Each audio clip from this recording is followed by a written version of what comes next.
اس دور میں جو فتنہ سب سے بڑا ہے اکابر مت کی طرف پہ چل کے فتنوں کو پہچان. اور ان میں ایک فتنہ کیا ہے؟ میں پہلے یہ عرض کر دوں کہ اہل بیت سے محبت جو ہے یہ حسن خاتمے کا ذریعہ ہے. اہل بیت سے محبت اور پیار. حضرت مجدد فسانی رحمۃ اللہ علیہ فرماتے ہیں کہ میرے والد یہ فرماتے تھے کہ اہل بیت سے پیار اور محبت یہ حسن خاتمہ کا ذریعہ ہے.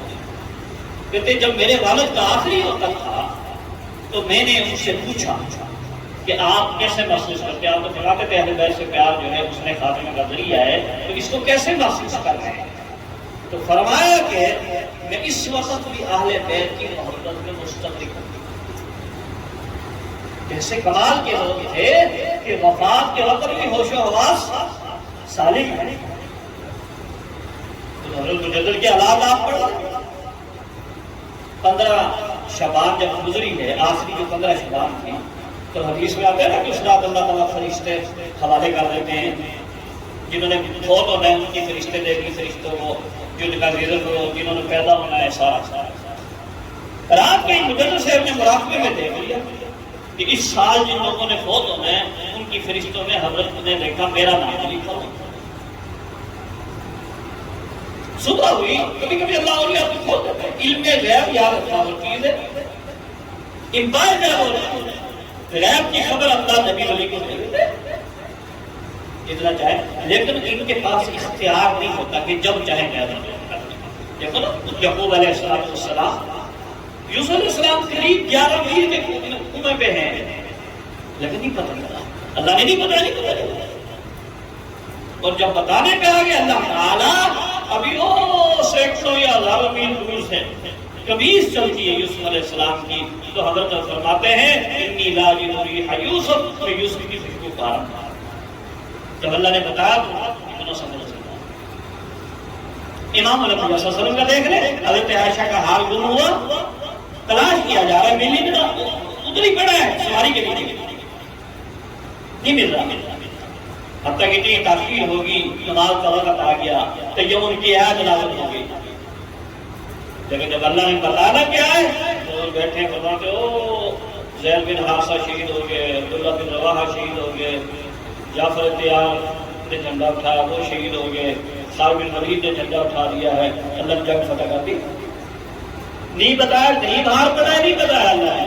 جب بتانے پہ آگے سینکڑوں میل دور سے، تو یہ جو اپنی قوت سے جب چاہے غیب معلوم کر لے، یہ صرف اللہ کا خاصہ ہے. اسی لیے اللہ ہی کو عالم الغیب کہہ سکتے ہیں اور اللہ کے علم کو ہی علم غیب کہتے ہیں. باقی غیب کی خبر اللہ نے اختیار کو ہوتی ہے، اپنے اولیاء کو بھی دی ہے، اس کا کوئی انکار نہیں ہے. تو الکریم مجدد سے اب صبح ہوئی، گھر والی کہہ رہی پتہ نہیں آج رات کس کا پتہ کٹا ہے، پتہ نہیں آج رات کس کا پتہ کٹا ہے. عورتیں ہوتی ہیں نا، کس کا پتہ کٹا مطلب کس کا نام لکھتی ہے. حضرت مجھے فرمایا کہ جس کو پتہ نہیں کہ اس کا پتہ کٹا ہے اس کا یہ حال ہے، جس کو پتہ چل چکا اس کا پتہ کٹا اس کا کیا حال ہے، اس کا کیا حال ہے. پھر وفات سے 40 دن پہلے فرمایا کہ 40 دن میں ہمارا انتقال ہو جائے. پھر آخری جمعہ جب خود اگلے جمعے تک ہم زندہ نہیں ہوا. آخری رات جب حضری صبح خطام کہنے لگے کہ آخری رات کی تم نے کوئی بڑی خدمت کی ہے، اب اگلی رات کا کام نہیں. وفات سے پہلے روحانی عروج ہوا، معرفت دیکھی، اپنے بیٹوں کو بتانے لگے. انہوں نے کہا جی یہ مسالے صاحب نے بتا دینا ضرور پھر کہا ہے اب اتنا ہم تو جا رہے ہیں، ابھی جو کچھ سننا سنو. پیشاب کے لیے برتن منگوایا، دماغ ہے 4 پہ کر دیا. تو الہام ہوا کہ اگر پیشاب کر دیا تو وضو کا ٹائم نہیں ملے گا، موت قریب ہے. دعا اس کا کلمہ طیبہ پڑھا لا الہ الا اللہ، حالات ہے. تو عرض کرنے کا مطلب ہے کہ حضرت مجدد فرماتے ہیں، میں نے والد صاحب سے پوچھا کہ یہ جو آپ فرماتے تھے اہل بیت سے محبت اور پیار جو ہے کہ حسن خاتمہ کا ذریعہ ہے، تو آپ کیسے پا رہے ہیں؟ ہاں اس وقت بھی میں اہل بیت کی محبت میں مستغرق. اسی لیے دیکھو نا یہ شعر فارسی کا پہلے حضرات پڑھا پڑھتے تھے، الہ تحق بنی فاطمہ برقول ایمان. یہ اللہ والوں کے شعر ایسے نہیں ہوتے، اللہ والے حقائق سے حاصل ہوتے، بہار سے حاصل ہوتے. حضرت مجدد فرماتے ہیں کہ مکتوبات میں ہے ایک آدمی مرنے کے وقت قریب تھا، اس کا کلمہ نہیں نصیب ہوا، بڑی کوشش کی تلقین کر رہے ہیں کلمہ زیارت حضرت مجدد کو بلایا کہ مجدد نے بھی تلقین کی نہیں آئی. حضرت میں نے مراقبہ کیا کہ وجہ کیا ہے، کلمہ کیوں نہیں اس کی زبان پہ آیا، کون سا گناہ اس نے کیا. اس طرح ڈاکٹر کے پاس جاتے وقت بخار ہوتا ہے کسی کو، ڈاکٹر تھوڑی سی دوائی لکھ دیتا ہے، سرسری سے چیک کر کے اگر ہفتے بعد بخار نہیں ہوتا تو پھر اس ٹیسٹ لکھ کے دیتا ہے. ایسے نا کہ لگتے تمہاری بیماری یہ ہے کہ اس ٹیسٹ کرا کے. اب جو ہے اللہ والوں کے پاس بھی باطنی نظر ہوتی ہے، باطنی بیماری ہے تو مجھے کہتے میں نے مراقبہ کیا کہ اس کی بیماری کو ٹیسٹ کریں، اس کا مسئلہ کیا ہے، اس کی زبان پہ کلمہ کیوں نہیں آیا. میں نے مراقبہ کیا، دیکھا کہ یہ بندہ کافروں کے ساتھ اٹھتا بیٹھتا تھا، ان کے کفر کی ضرورت اس کے دل پہ آ گئی اور اب اس کو کرنا نہیں نصیب ہوگا، یہ جہنم میں جائے گا. ایک دفعہ جہنم کی آگ میں یہ خاصیت اللہ نے رکھی ہے کہ وہ دل سے کفر کی ظلمت دور کرے گی، جلا دے گی کہ تو مسلمان ہے، پھر اللہ اس کو نصیب کرے گا. اللہ والوں کی آگ. تو اس لیے اللہ والے فرماتے ہیں اہل بیت سے پیار، حضرت فاطمہ سے، حضرت حسن سے، حضرت حسین سے، حضرت ازواج مطہرات سے. اب یہ سارے اہل بیت ہیں، یاد رکھنا. کچھ لوگ ایسے ہیں جو ازواج مطہرات کو اہل بیت سے خارج کرتے ہیں، یہ بھی غلط ہے. ازواج مطہرات اہل بیت کا مصداق ہیں. اللہ کا قرآن کہتا ہے 22واں پارہ پڑھو، پیچھے 21واں پارہ پڑھو، سارا ازواج مطہرات کا ذکر ہے نا، تو آیت انہیں کی اتری ہے. تو قرآنی مصداق ہے ازواج مطہرات اہل بیت کا. باقی حدیث سے ثابت ہوتا ہے کہ سیدنا علی المرتضیٰ، اما فاطمہ، سیدنا حسن، سیدنا حسین حضور یوں کمبلی لے کے بیٹھے ہیں، کالی چادر، ایک ایک کو بلاتے گئے، علی آجا، فاطمہ آجا، حسن آجا، حسین. چادر میں لے لیا، اللہ اہل بیت کی دعا کی ہے، اللہ ان کو بھی اس بشارت میں شامل کر لے، ان کو بھی اس بشارت میں شامل کر لے. آقا کی دعا قبول ہوئی، یہ بھی اہل بیت ہے. اب کچھ لوگ ہیں کہ جو ان کو تو لیا، اولاد اطہار کو، اما فاطمہ کو لے لیا، سیدنا علی کو لے لیا، حضرت حسن صاحب کو، یہ اہل بیت ہیں، لیکن ازواج مطہرات نہیں مانا، تو یہ لوگ قرآن کے منکر. اور کچھ لوگ ایسے ہیں کہ جو ازواج مطہرات ہی اہل بیت ہیں، حسن حسین نہیں ہے، علی نہیں ہے، فاطمہ نہیں ہے، تو یہ حدیث کے منکر ہیں. ہم اہل سنت والجماعت قرآنی مصداق بھی تسلیم کرتے ہیں، حدیث کا مصداق بھی تسلیم کرتے ہیں.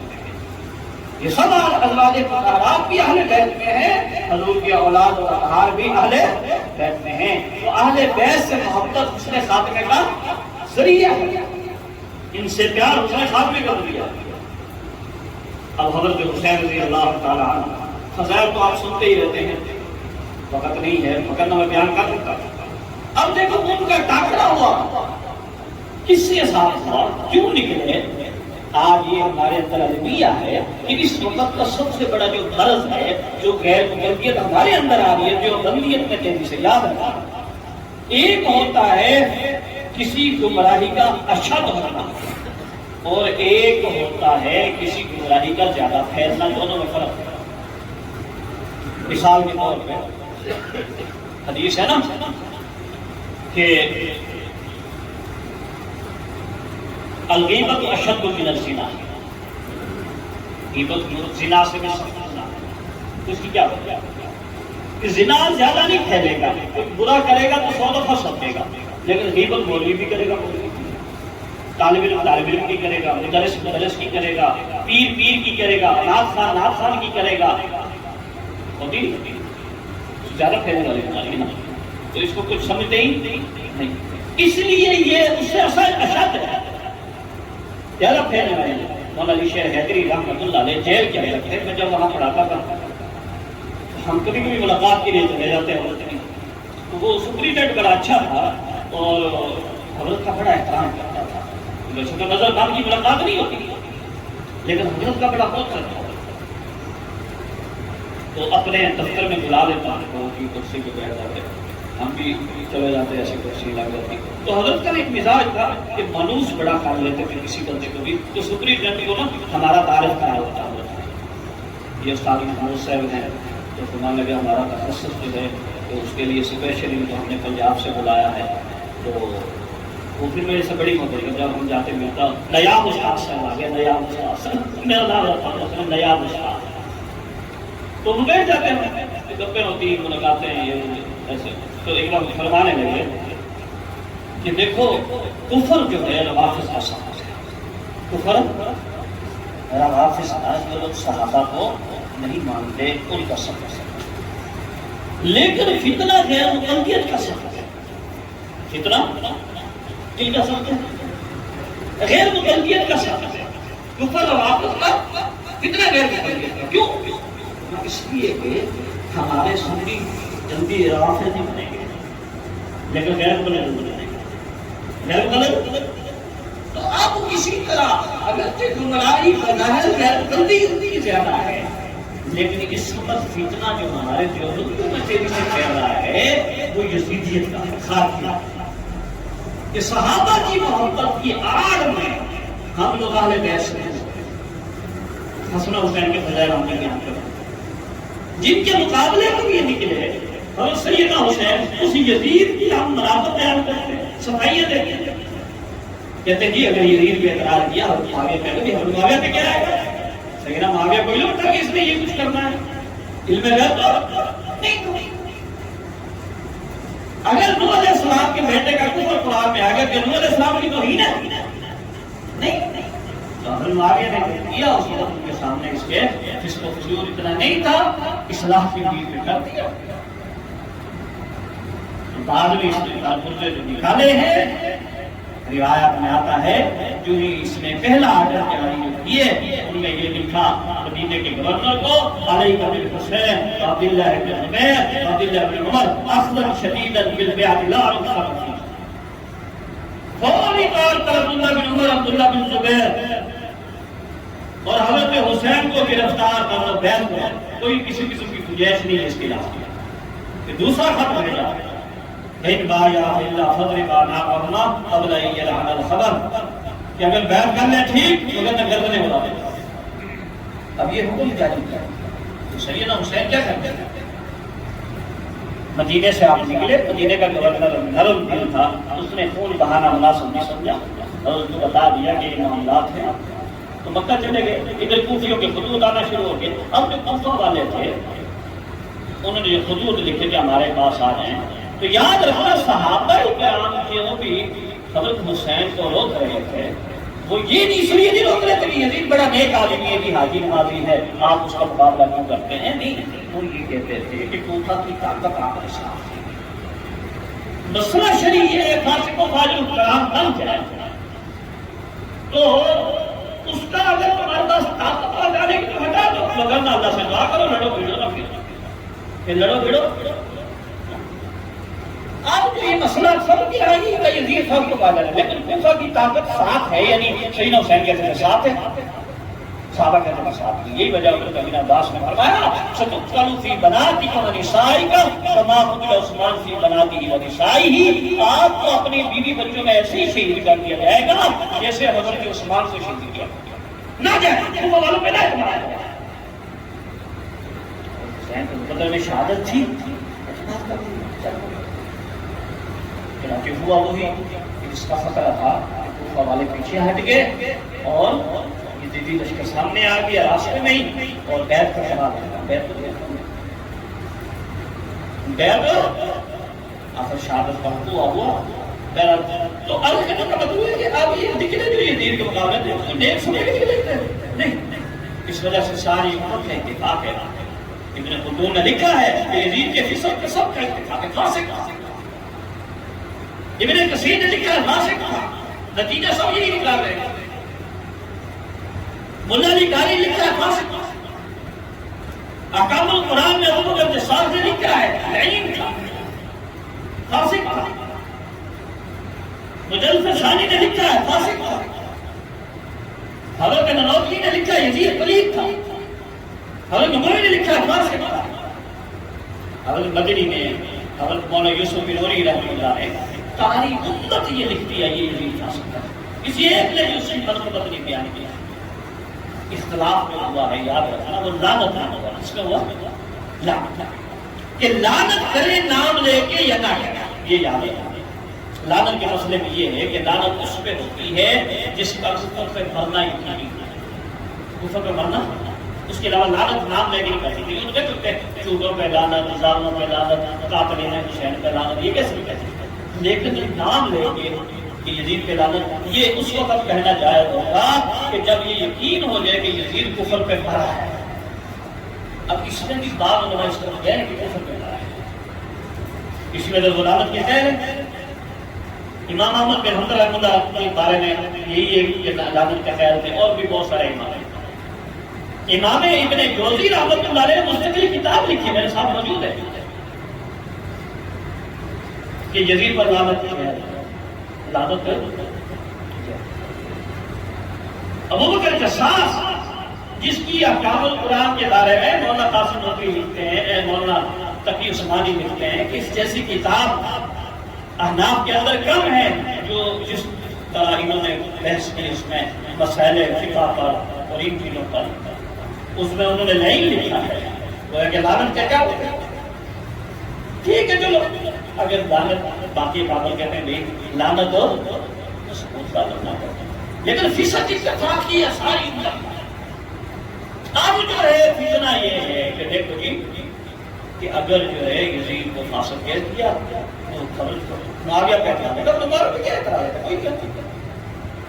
اب تو یہاں تک کہا جاتا ہے کہ جی یزید کو پورا پتہ وہ کہتے ہیں جو شیعت سے متصل ہے کہ تمہارے باپ دادا صاحب کی کوئی سوچ بھی نہیں سکتا. شاہ ولی اللہ شیعہ سے متصل ہے، قاسم نقوی شیعہ سے متصل ہے، حضرت گنگوئی شیعہ سے متصل ہے، بنوری یوسف بنوری شیعہ سے متصل ہے. تم آگے شیعہ کے ساتھ نہیں، بہت سارے شیعہ سے متصل ہے. تم صحابہ کے نام پہ حضرت علی کو چھوڑ دے قرار حضرت ذکر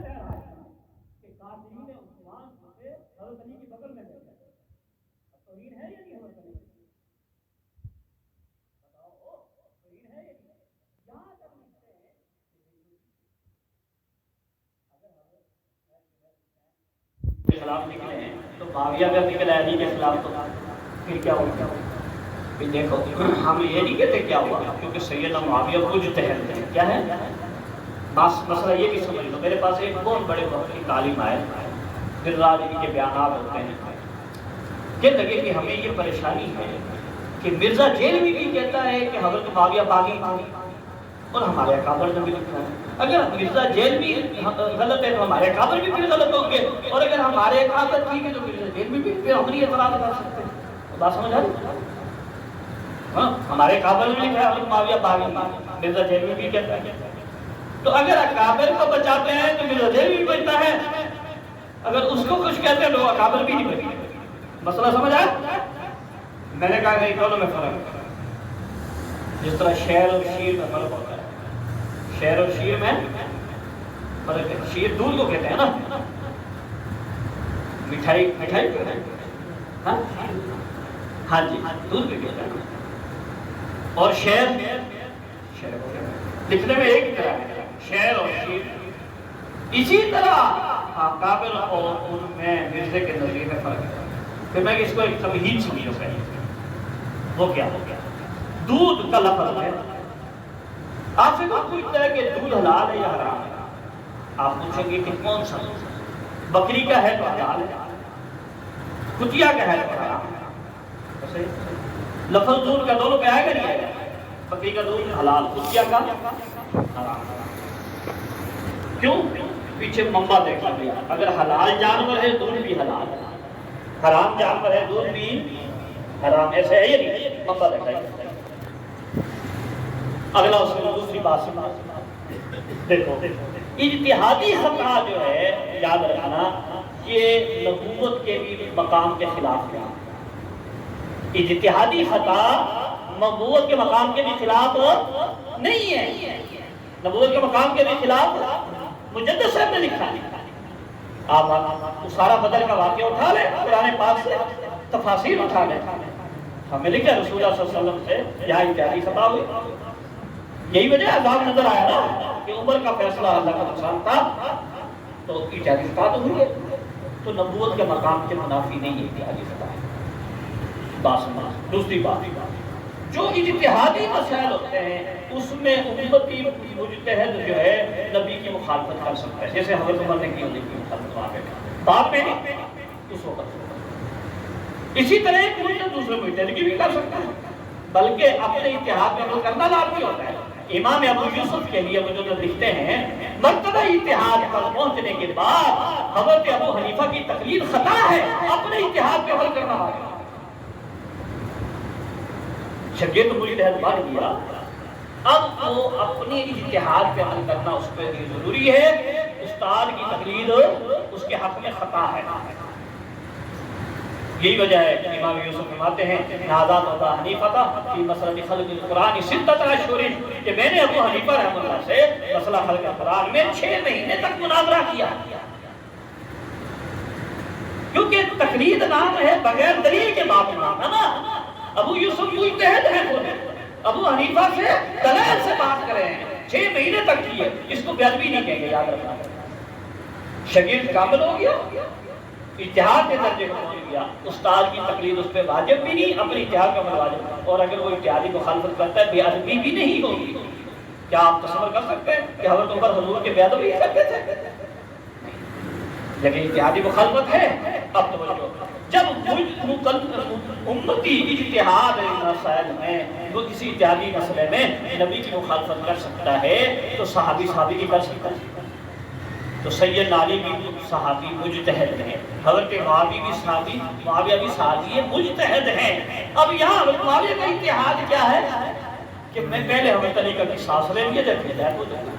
سید علی کا اتحاد وہ ہے کہ نہیں، پہلے گئے تو جب قصاص لیں گے، تو حضرت معاویہ نے اپنے اتحاد پہ عمل کیا اور ان پہ اپنے اتحادوں میں کرنا ہی واجب تھا۔ اب اگلی بات، یہ کوئی خطا نہیں، اب اسی کی بنا پہ بغاوت ہوئی، اب اس کو بغاوت کا لفظ اطلاق کیا جائے گا، کیوں؟ سیدنا علی کی جو خلافت ہے وہ منصوص ہے۔ کیا ہے؟ اگر وہ نہیں منصوص بات تو ابو بکر کی بھی نہیں ملتی۔ وعدہ جو ہوتا ہے وعد اللہ الذین آمنوا منکم وعملوا الصالحات لیستخلفنہم فی الارض، یہ ان مہاجرین صحابہ سے جو سامنے بیٹھے ہیں، مہاجرین صحابہ سے نا۔ اب مہاجرین میں ابو بکر ہے، نام ذکر نہیں۔ جب اللہ نے خلافت دے دی مہاجرین میں سے ابو بکر کو، پتہ چلا یہ وعدہ ابو بکر کے ساتھ تھا۔ خلافت مل گئی عمر کو، پتہ چل گیا وعدہ عمر کے ساتھ تھا۔ خلافت مل گئی عثمان کو، پتہ چلا وعدہ عثمان کے ساتھ تھا۔ سمجھ میں بات ختم کر رہا ہوں، نیند آ رہی ہے، چلو بات سونے کا ٹائم ہو گیا۔ اب آپ آخری سمجھ لو، وعدہ پورا ہوا تو خلافت منصوص ہے ان چاروں، اس لیے اس کو خلفائے راشدین کہا جاتا ہے۔ کیا کہا جاتا ہے؟ بہت سارے اعتراض کرتے ہیں، دیکھو جی جب صحابہ راشد ہیں تو حضرت معاویہ بھی خلیفہ راشد ہوئے۔ لغوی طور پہ ٹھیک ہے، لغوی طور پہ دیکھو نا، یہاں اشتہار لگا ہوا ہے، مثال کے طور پہ اشتہار لگا ہوا ہے، اس میں کسی مقرر کے نام کے ساتھ لکھ دیں کہ صلی اللہ علیہ وسلم، کیا لکھ دیں؟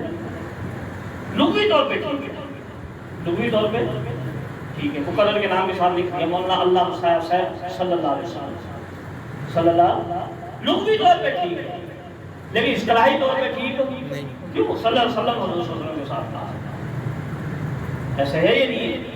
تو لغوی طور پہ ہوتی ہے، اصطلاحات طور ہوتی ہے، تو اصطلاحات ہی استعمال کی جاتی ہیں۔ تو خلفائے راشدین ان چاروں پر پاک کار ہے۔ اب توجہ، حضرت علی کی خلافت منصوص، اب حضرت معاویہ کی بیعت لازم تھی، جب نہیں کی نکلے تو کہا کیا جائے گا، فقہی مسئلہ کیا ہوگا؟ بغاوت۔ کیا؟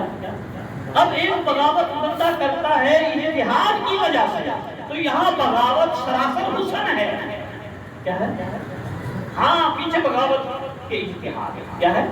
اجتہاد ہے، نیکی ہے، تو یہاں بغاوت حسن ہے۔ لفظ بغاوت کا ہے لیکن ہے حسن، جس طرح دودھ پیچھے بکری کا ہے، ٹھیک ہے۔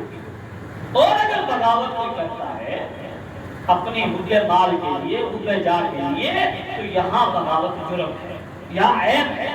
تو سیدنا معاویہ کو ہم اگر اکابر نے باغ لکھا ہے، لیکن وہ ان کے مجتہد ہونے کی بھی قائل ہیں، اجتہاد کے بھی قائل ہیں، اور جو مرزا جیلوی کہتا ہے یہ بے ادبی کے طور پہ کہتا ہے باغی، اور یہ ان کے مجتہد ہونے کا قائل نہیں ہے، یہ فرق۔